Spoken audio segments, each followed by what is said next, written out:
Okey kan, kita ada sebuah Myvi lagi best.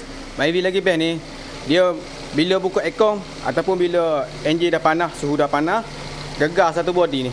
Setakat satu body, satu enjin ni gegar terus ni. Tak ada buka aircon. Buka aircon. Korang dengar aircon. Tengok. Gegar dekat sini ni. Tengok, goyang. Lagi. Lagi. Tutup, buka. Okey, mati enjin. Dia sebenarnya gegar ni berpunca daripada fan motor ni. Fan motor ni dah goyang dah ni. Tunggu masa out ni. Nasib baik dia gegar dulu baru nak proses. Tidak kalau anak kata mati terus, ono tak alert sangat, naiklah temperature. Tengok ni. Tengok.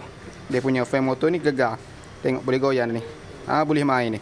Bila boleh main macam ni, dia longgar sangat, bergegar sangat, tu dia jadi bila aircon hidup ataupun temperature dah panas, dia gegar satu body. Dia punya fan motor ni dia gegar sangat ni. Tapuk ni akan bergegar, akan bergoyang sebab dia punya ni sepatut dia tak ada free ni. Sepatut dia tak ada free play macam ni. Dia tak boleh free play macam ni. Bila free play dah longgar dekat dalam ni, aircon hidup, satu body gegar. Satu body gegar, enjin pun gegar sekali. Ni solution dia ni, tak boleh buat apa lah ni. Kena tukar dia punya fan motor lain ni.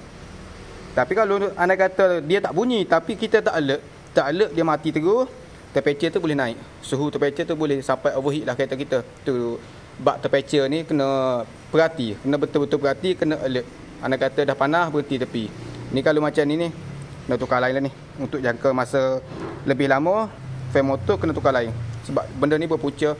Benda ni main peranan penting. Walaupun nampak simpang macam ni, gegar boleh pakai lagi ni. Boleh pakai. Last tembok air, radiator pecah, tak kenanya. Banyak lagi modal akan keluar kalau tak tukar benda tu. Benda yang simple, satu barang kita tak tukar, 10 barang habis kena tukar. Baik kita tukar awal-awal. Fan motor, Myvi lagi best.